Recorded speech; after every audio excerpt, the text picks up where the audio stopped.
This is the 6th video in the pain pattern series, which also marks the beginning of the workbook section of my book. The previous 5 videos have hopefully introduced you to a new and exciting perspective of how you are built and function. I consider the information revolutionary because no one has ever put these concepts together before, which is why, according to the World Health Organization, there are about 619 million people walking around with chronic back pain. I tend to believe that 99% of these people likely have sought medical treatment out for their pain, but it just didn't work. To me, this means that we must be missing something big in our approach to solving back pain. The previous 5 videos and the information in my Pain Patterns book explain what I think we've been missing and how we should be thinking about our architecture.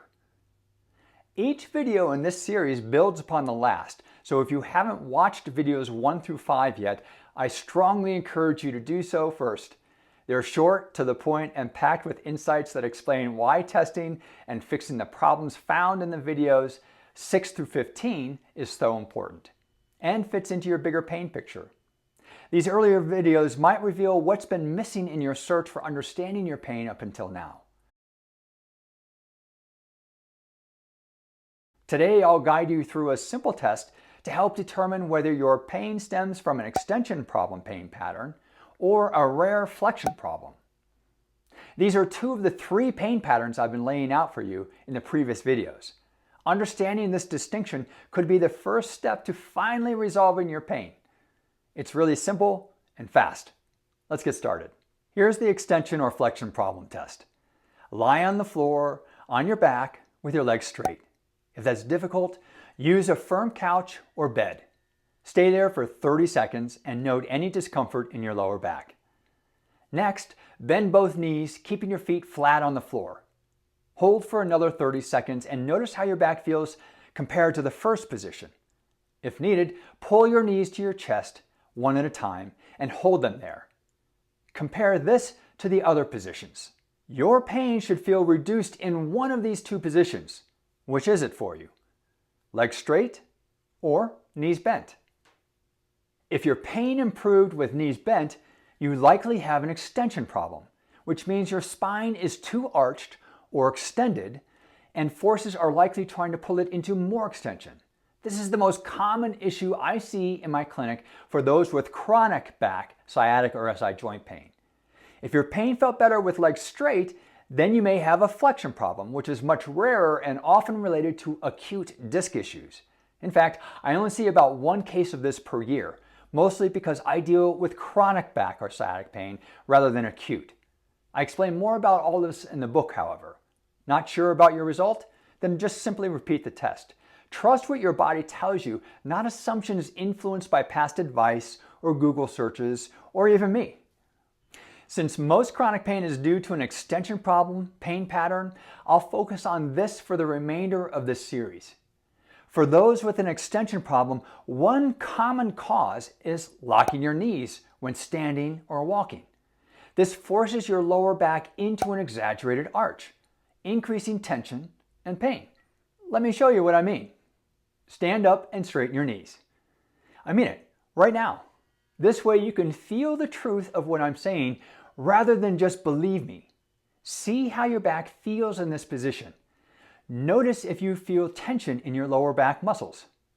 Now, slightly unlock your knees. Notice whether that tension in your lower back muscles just reduced or changed. Not sure? Then lock the knees one more time and you'll confirm that your back is more arched and tense when this happens.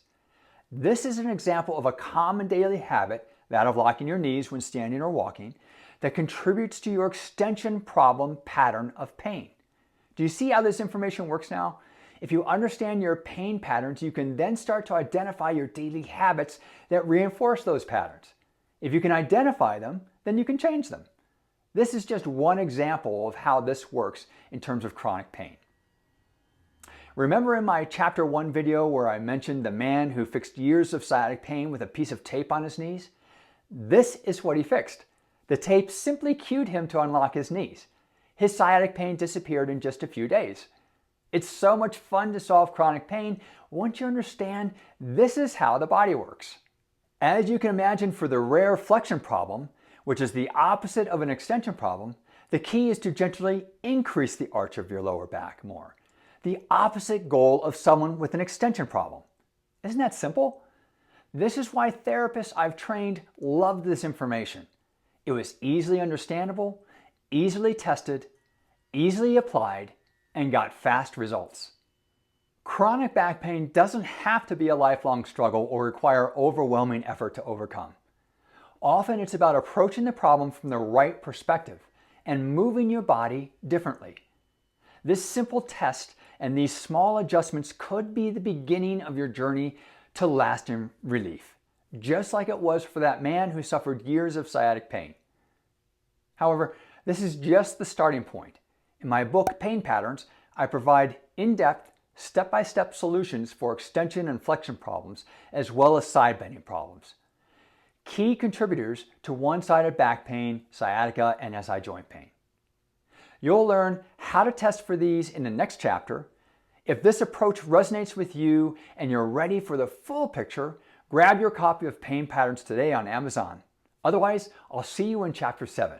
Please subscribe to my channel for more tips and solutions to eliminate chronic pain.